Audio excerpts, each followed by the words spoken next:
Bonjour, bienvenue dans ce point bourse du 5 février 2025. Alors on continue avec la saison des résultats, notamment en France et aux États-Unis. On va voir les résultats de Total, Crédit Agricole qui étaient plutôt bons. Ceux d'Alphabet qui étaient corrects mais qui ont été un peu survendus, notamment à cause des résultats sur le cloud et des investissements toujours massifs. Mais pour moi, ça reste quand même une bonne chose et je pense que sur le moyen terme, on s'y retrouvera. Et ça va continuer avec d'autres valeurs aussi qu'on va surveiller. Avant de commencer, comme d'habitude, je rappelle que les informations et analyses données sur cette chaîne sont données à titre indicatif et ne peuvent pas être considérées comme un conseil en investissement. L'investissement en bourse est risqué et vous êtes responsable de tous les investissements que vous faites. Le CAC 40 qui fait pas grand-chose aujourd'hui, on perd 0,19 et on est toujours dans cette phase de consolidation pendant et post certains résultats, notamment sur les gros. LVMH est déjà passé, donc il y a beaucoup de pondérations qui vont arriver, mais qui sont beaucoup plus faibles. On a eu Total aujourd'hui, c'était une des dernières plus grosses, en attendant Hermès. Et L'Oréal, on aura L'Oréal demain. Alors on va regarder plutôt les actions notamment, et les résultats sur Total.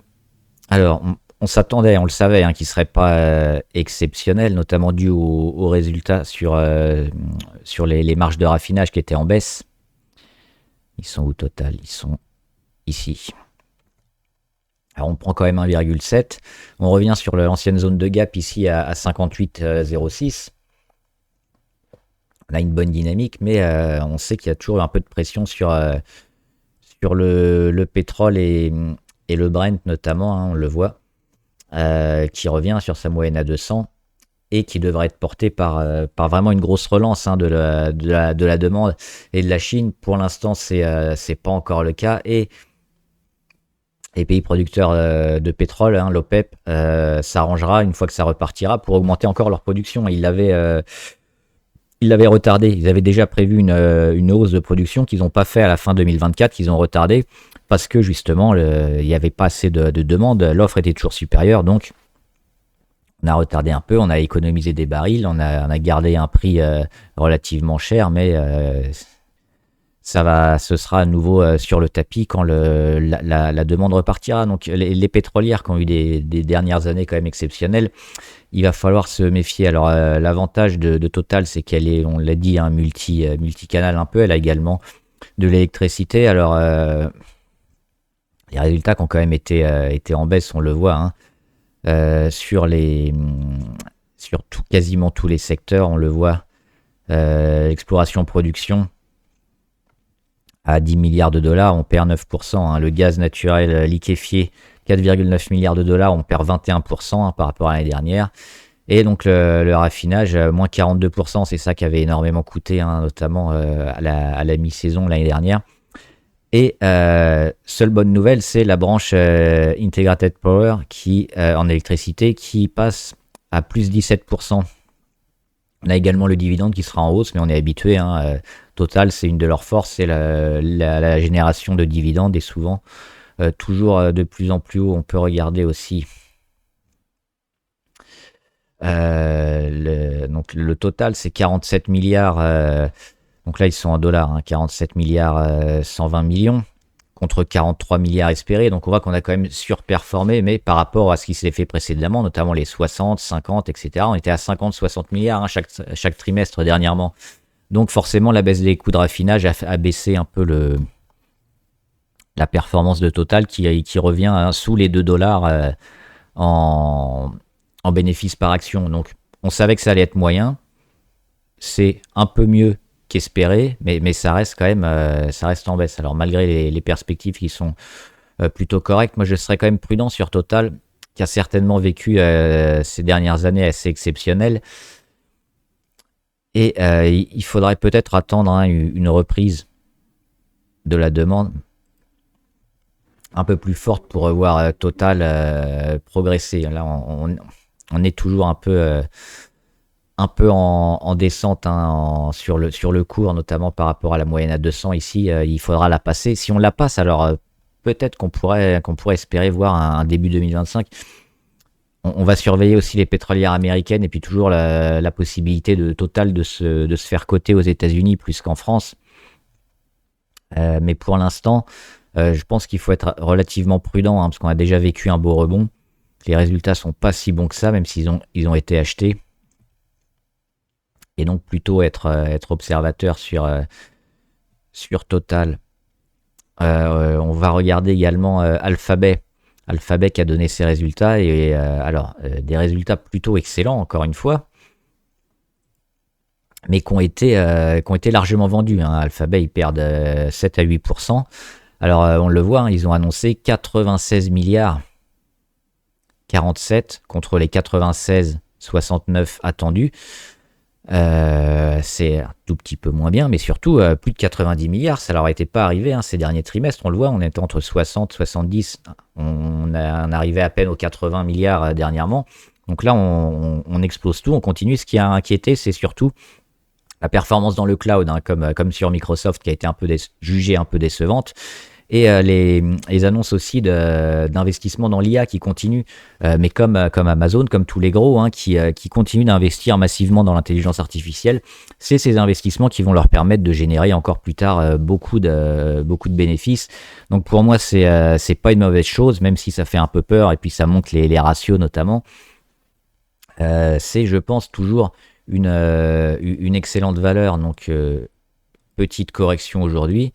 Alphabet, là, qui est à moins 7%, on le voit, ils étaient sur leur plus haut historique, ils reviennent ici, autour des 192, c'était le plus haut de juillet 2024. Ils n'ont toujours pas comblé le gap, hein, entre 178 et 182 sur l'annonce de l'ordinateur quantique.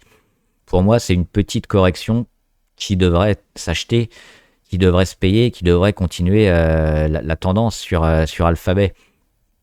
On a également Walt Disney qui a donné ses résultats. On est parti assez haut, on est allé chercher la résistance à 118, et puis on a un peu vendu. Les résultats sur Walt Disney sont bons, hein. Notamment sur la division streaming avec Disney+, Hulu et d'autres, qui est largement positif, hein, par rapport au déficit qu'on a connu l'année dernière et qui continue d'être de plus en plus performant. Il y a aussi les résultats avec les films, hein, Moana 2 qui a cartonné.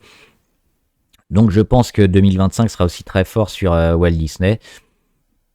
Alors là, le chandelier, il est pas super, on va pas se mentir, mais on reste toujours dans cette phase post-cassure d'accumulation, éventuellement congestion, donc qui pourrait repartir. Alors si on revient ici vers les 109, 108, faudra faire attention, mais je pense que si on se maintient au-dessus, hein, des 110 notamment, ça va accumuler, ça va partir sur Walt Disney, donc toujours favorable. Et puis le Crédit Agricole aussi qui a donné des résultats plutôt records.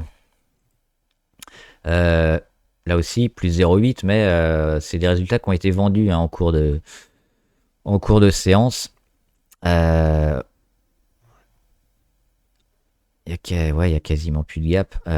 Sur le Crédit Agricole, on voit qu'on se rapproche aussi des 15-10, et que finalement ça commence à devenir compliqué de trouver des catalyseurs avec l'Europe qui est pas au mieux, qui a continué la baisse des taux, et tant que l'immobilier, que ce soit chez les particuliers ou même les commerciales, ne repart pas plus, que les prêts aussi, parce qu'il y a des conditions de prêt aussi qui ont été resserrées.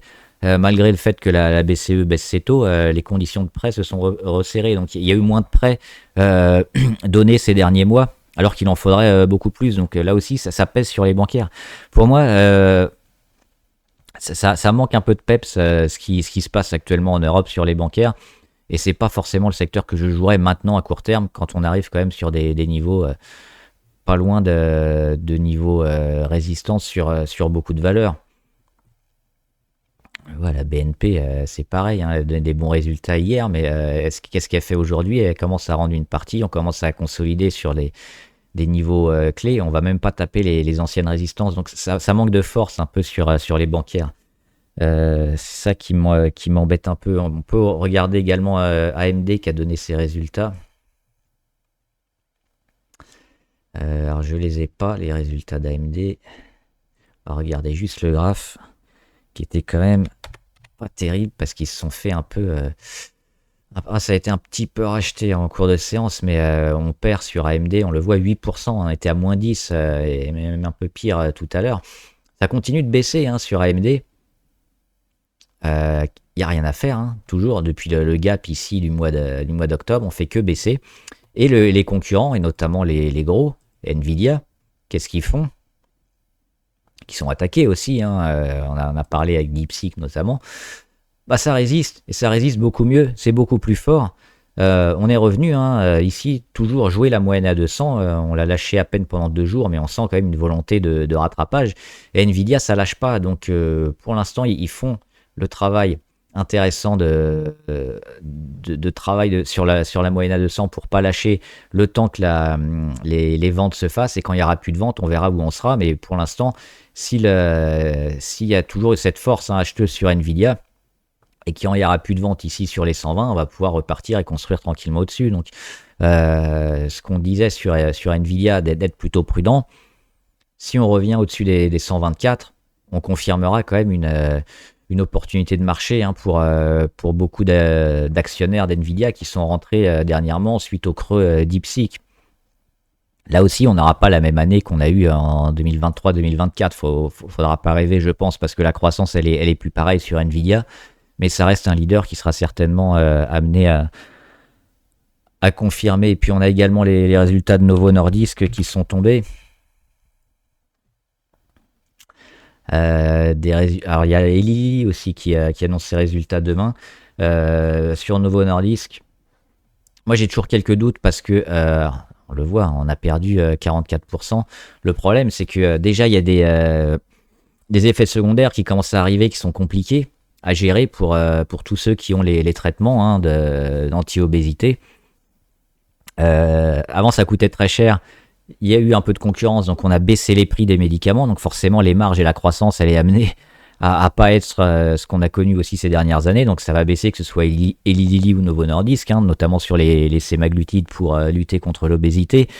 Alors, peut-être que des nouveaux médicaments vont sortir qui seront mieux tolérés, qui seront mieux... alors, il y en a certains, je crois, maintenant, c'est plus par piqûre, mais c'est à avaler, c'est des comprimés. Je ne sais pas si ça a déjà eu l'autorisation de la FDA, mais c'est peut-être là-dessus qu'on pourrait capitaliser et les catalyseurs de la suite de la hausse. Mais actuellement, on a la baisse des prix, donc la baisse des marges, hein, sur les sémaglutides, parce qu'il y a plusieurs acteurs qui viennent, les effets secondaires, le problème de remboursement aussi. Compliqué de se dire que cette industrie peut continuer à avoir la même progression. Ça, c'est sûr que non. Maintenant, est-ce que ça va revenir? J'ai un petit doute. Et sur Novo Nordisk, hein, qui fait plus 3 là actuellement, un petit gap haussier acheté. Mais on le voit, hein, par rapport à ce qu'était le cours dernièrement, depuis le mois de septembre, il n'y a rien à faire aussi. Gap baissier, on casse toutes les moyennes, et puis derrière, on va chercher les gros supports. On est allé combler ce gap-là, sur les 80. Donc ça, c'est pas mal. C'est peut-être là le niveau d'achat, mais on le voit dans une optique très long terme, parce que le temps qu'on revienne, qu'on reconstruise ici... moi j'ai un petit doute. Alors il y a beaucoup d'analyses qui restent à l'achat sur ces valeurs-là. Je pense qu'il faut faire attention parce que le marché en a beaucoup profité ces dernières années quand il y avait personne, et maintenant qu'il y a du monde et maintenant qu'on commence à avoir un peu de recul sur ces traitements, c'est pas forcément l'idéal. Et alors, je ne sais plus s'il y avait des valeurs abonnées. J'ai eu un problème avec mon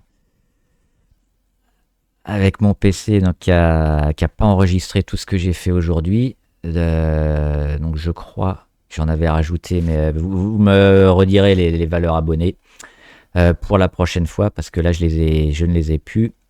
Et comme d'hab, si vous avez des questions, n'hésitez pas, hein, les commentaires sont là pour ça. J'y répondrai. Bon trade, à plus.